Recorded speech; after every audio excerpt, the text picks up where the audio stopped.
I'm Logan Crawford, and right now on Spotlight, we are speaking with Adriana Carboni, author of the book, The Adventures of a Train Trekker.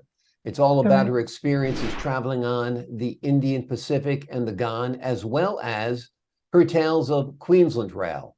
Adriana shares her passion for train travel and the inspiration behind her book, inviting readers to join her on a journey of excitement and adventure. We'd like to thank the team at Great Writers Media for helping us put Adriana in the spotlight today. And we ask viewers like you to support writers like her by subscribing to our channel. Adriana, thank you so much for being our guest today. Thank you for having me.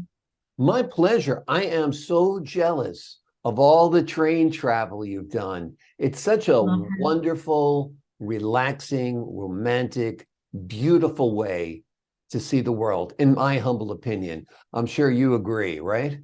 I do. It's a great way to see Australia. Absolutely. In comfort. Absolutely. When did you start your love affair with trains? Well, it was about 20 years ago when I saw a documentary on Great Southern Railways, which are the owners of the Indian Pacific and the Ghan. And that's where it started. And I thought a trip on the Indian Pacific to Perth, Sydney to Perth, 3 nights, 4 days, that would be a trip of a lifetime. And that's where it started. And it's become almost an obsession now. Absolutely. Absolutely.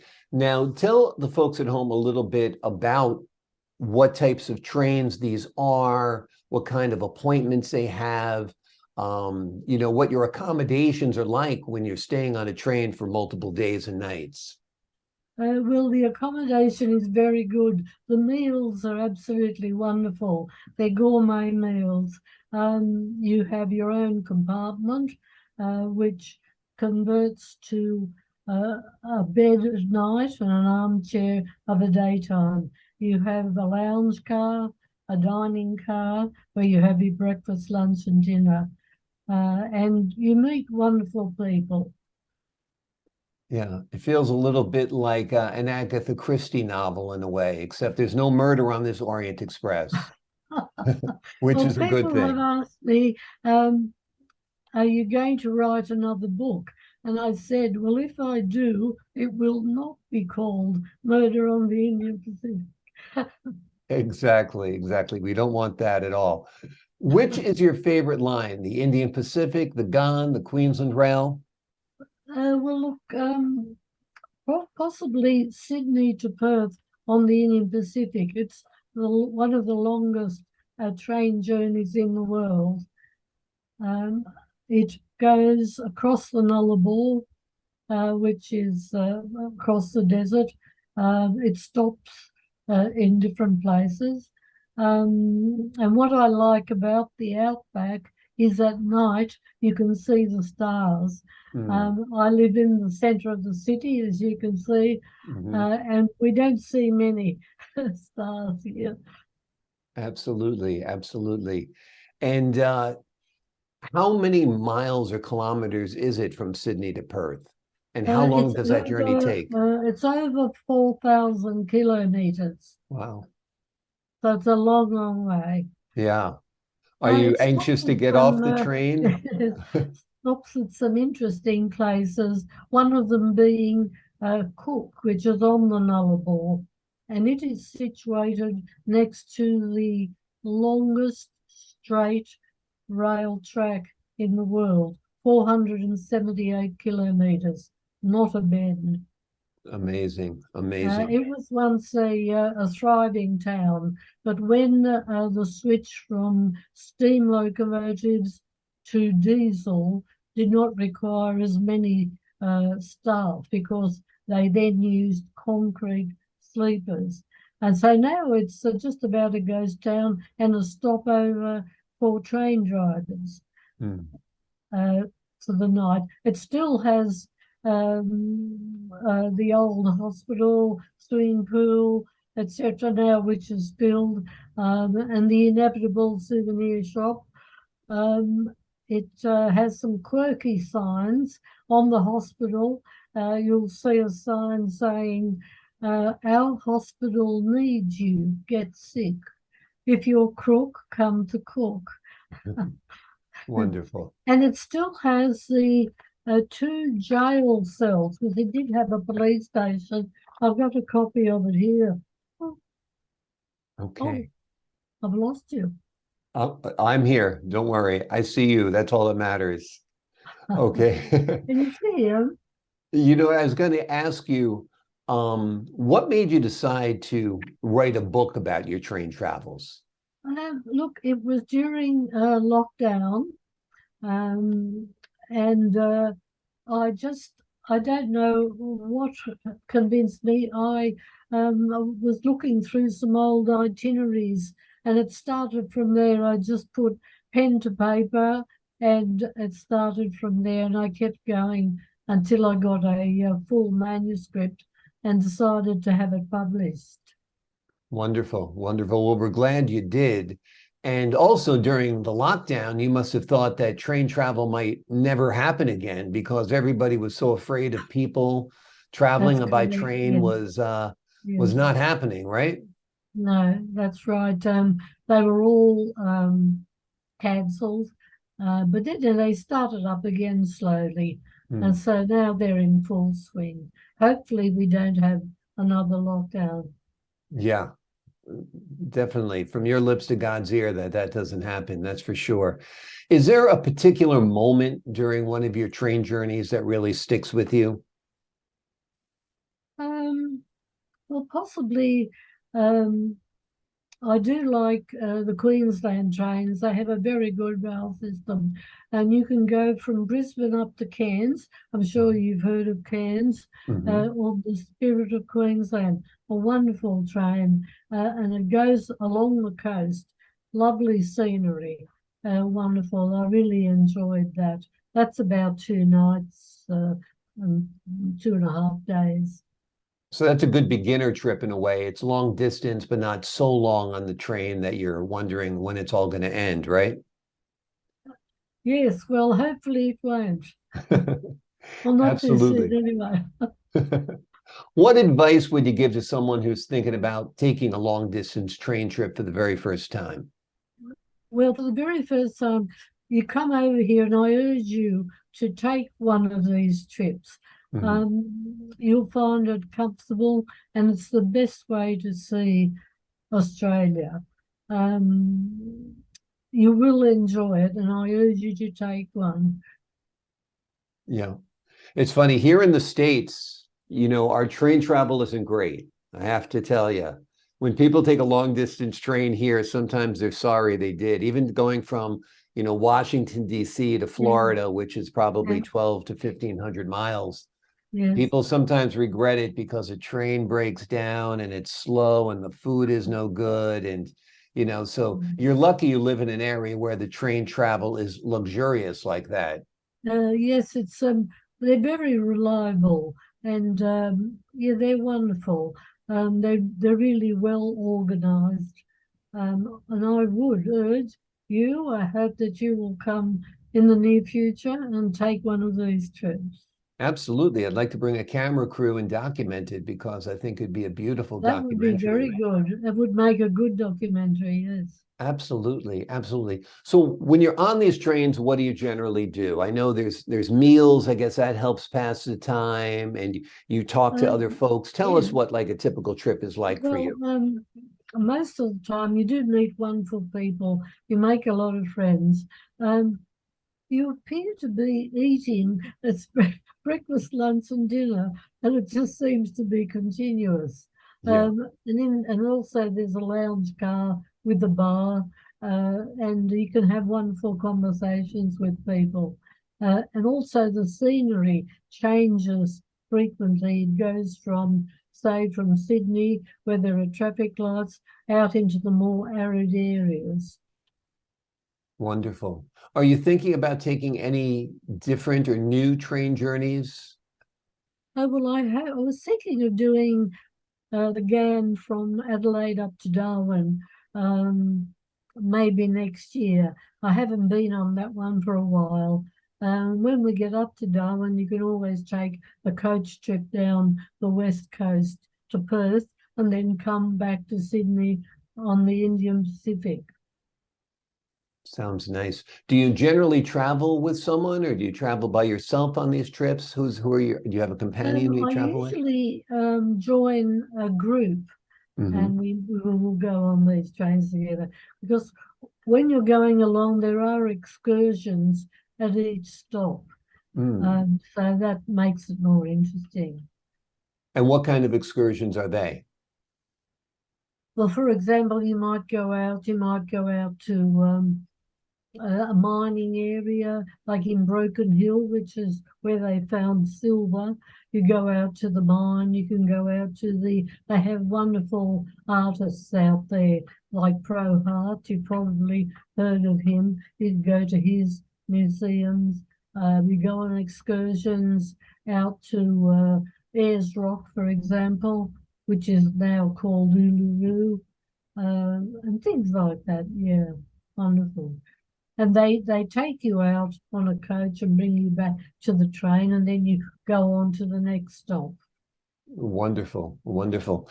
Which line has the best food and drink options, would you say? Well, probably Adelaide to Darwin on the Ghan. Hmm. You stop in Adelaide, then you stop near Manguri, which is the stop near Kubapedi, where they have all the opals. And you go up to the centre, Alice Springs, and through the Kakadu National Park, which I'm sure you've heard of. Hmm. Sounds beautiful. Sounds beautiful. Do you get to see, is it mostly wildlife you see as you traverse the country? You do indeed, you do. Lots of kangaroos, of course, and even camels, because the camels were brought out here, uh, and they used them as work horses when they built the railway from Adelaide to Darwin. So there are lots of camels around as well, and lots of wildlife. And mind you, when you get up to Kakadu, you see quite a few crocodiles. They're best to avoid. Best to avoid for sure. Tell us what it was like writing this book for you. I know it was during COVID and during the lockdown, but did you have notes? Did you look at photographs you had taken? Was it all from memory? Tell me a little bit about your writing process. Yes, I did. I kept all my itineraries and all my photographs. So I went through them bit by bit. I did a bit more research. I go into the library with the books, getting more information and getting facts. And one thing about this book is that it does contain quite a bit of Australian Aboriginal history, which many other books written about Australia don't have. Hmm. So I had to do a lot of research on that. Wonderful, wonderful. That sounds interesting indeed. Now, when you were done writing it, who was the first person you said, "Hey, take a look at this. What do you think?" Or did you give chapters as you went along? Did you have somebody help you with the reading part of it, a friend or a family member? Well, a very good friend of mine, Judy Lay, she helped me edit the book, Hmm. but she didn't have to change very much. Most of it was okay. And then I sent it to a publisher, which they were quite happy to publish the book back in November 21. And then it went from there. Is this the first time you'd written a book? Yes, it is. Yeah, that's wonderful. Well, you wouldn't know it from reading it because it reads very, very eloquently. It's a great book. Are you planning to write any more books now that you've already written one? Um, I don't know. I don't think so. But as I said, it won't be called Murder on the Indian Pacific or any other. Tell us a No, I don't little. know. Unless we have another lockdown, perhaps that might Good. inspire me to write something else. Yeah, well, Hopefully no more. No, hopefully it doesn't take another lockdown to inspire you, because I think we've all had enough with our lockdowns, right? Correct. Yeah, absolutely. Absolutely. Tell us a little bit about your life when you're not a train trekker. What are you doing? Well, I did. I've retired from. I'm a former banker.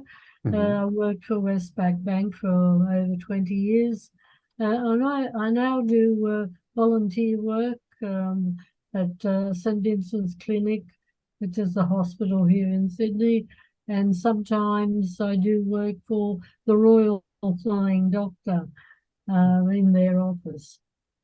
Yes, I Wonderful. do that. And well, apart from that, I have friends that often come into town and we go out to lunch. We might go on a harbour cruise on our lovely harbour. Uh-huh.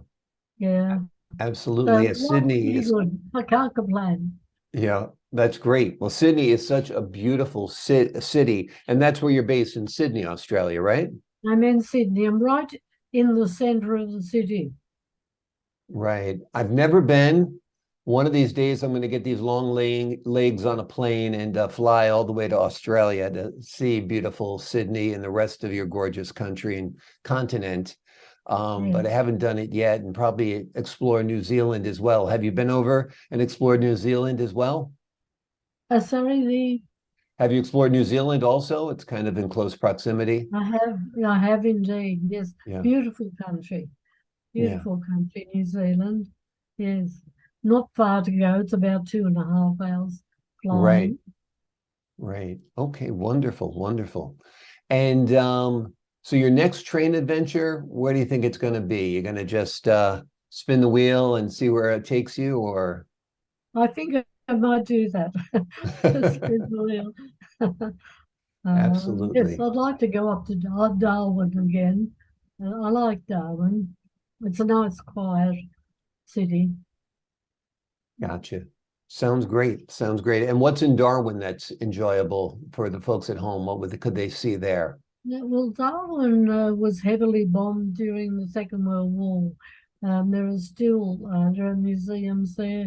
It's a lovely place situated on the bay. And I have friends there as well. So I'd like to visit them again. That's great. Beautiful place, plus having friends there. That's a perfect combination. How long did it take you to write the book? Well, it took a year. Hmm. I did it slowly. I went to it maybe almost every day. I'd do something, change things. Yeah, about a year. Yeah. Okay. Was it a labor of love? Was it fun going back over all your memories of your travels? It was fun. It was fun. And I was reminded of a lot of things I had forgotten. Yeah. Such as, what are some of the things that you realized that you remembered after reviewing your itineraries? My favourite city, apart from Sydney, is Melbourne. It's very quiet, a nice city, lovely green gardens. And I'd forgotten I have friends down there, and it has a lot to offer. So I will be going there very soon. Wonderful, wonderful. Well, you're a well-traveled woman, you're an articulate woman, you're an eloquent writer, and we're glad you've taken all the adventures you've taken and put them down with pen and paper and shared your experiences with us. I'm very envious. Like I said, I want to start getting on those trains as well and become a train trekker like you. The name of the Well, book is yeah. The I hope Adventures. you'll decide to come pretty soon. Absolutely. I would love to come. And like I said, I'd like to bring a crew with me, because I'd like to document the beautiful trains and the meals Yes. and the stops and the cities. And Yes, please do that. And yeah, we'll encourage other Americans to come as well and experience our wonderful trains. exactly. And you're sick of kangaroos, but for us, it's a real joy to see the It is kangaroos, right? indeed. It is. For I you, haven't it's been like to the pigeons in New United York States City. It's no big much. deal, right? Yeah, Yeah. right. Okay. Well, the name of the book is The Adventures of a Train Trekker. It is an amazing tale of Adriana Carboni. She tells her experiences as she travels along the Indian Pacific and the Ghan, as well as the Queensland Rail. And it is an elegant trip that she takes, and you can ride along with her, read the book, plan a trip. It's well worth the investment in this book, that is for sure.